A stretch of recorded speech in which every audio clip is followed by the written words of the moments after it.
Il m'a fallu 10 ans pour comprendre ce que Nietzsche appelle le nihilisme. Et quand j'ai enfin compris, je me suis rendu compte à quel point il parle de quelque chose qui nous est actuel.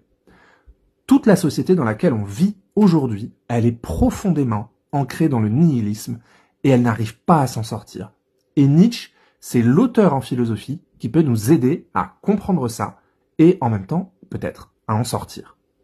Alors pour comprendre ce que c'est que le nihilisme chez Nietzsche, moi ce que je vous propose c'est de vous donner les 3 définitions du nihilisme et peut-être qu'à partir de ça, comprendre comment on passe de définition en définition, qu'est-ce qui se passe aujourd'hui dans notre société, pourquoi est-ce qu'on a une tentation vers le néant, un désir d'apocalypse, un désir de destruction presque, qu'on représente aujourd'hui dans un film sur 2.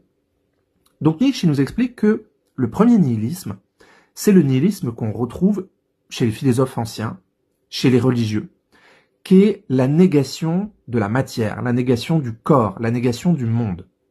Pourquoi est-ce qu'il y a cette négation? Parce que pour eux, et en particulier il cite Platon, il dit ce qui est important pour eux, c'est le ciel, c'est les idées, c'est l'esprit, puisqu'une fois que notre corps meurt et disparaît, l'esprit lui continue à vivre, c'est l'esprit qui est immortel.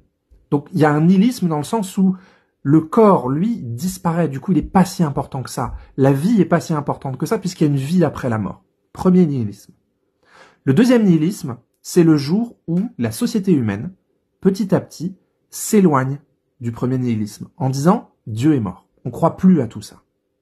Et là, il y a un gros problème.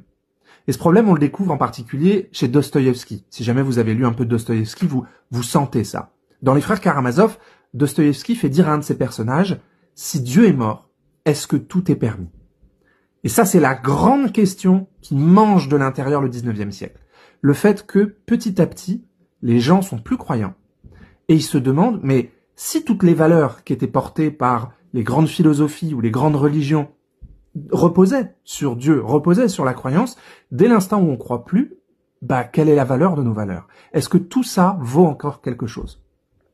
Et Nietzsche explique qu'en plus, naît en même temps l'idéal démocratique, qui est que tout le monde peut avoir une opinion, et que l'élection, c'est le moment où toutes les opinions se valent.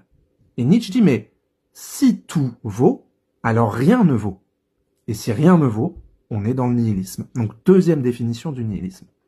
Et Nietzsche lui dit, moi ce que je propose, c'est d'être un nihiliste, mais pas seulement un nihiliste passif, celui qui est en train de subir la décadence de la société, la disparition des valeurs. Moi, je vais être le nihiliste actif. C'est-à-dire que je vais parler du nihilisme, je vais dire sur tous les toits que Dieu est mort et qu'il n'y a plus aucune valeur. Et en faisant ça, je vais contribuer à la renaissance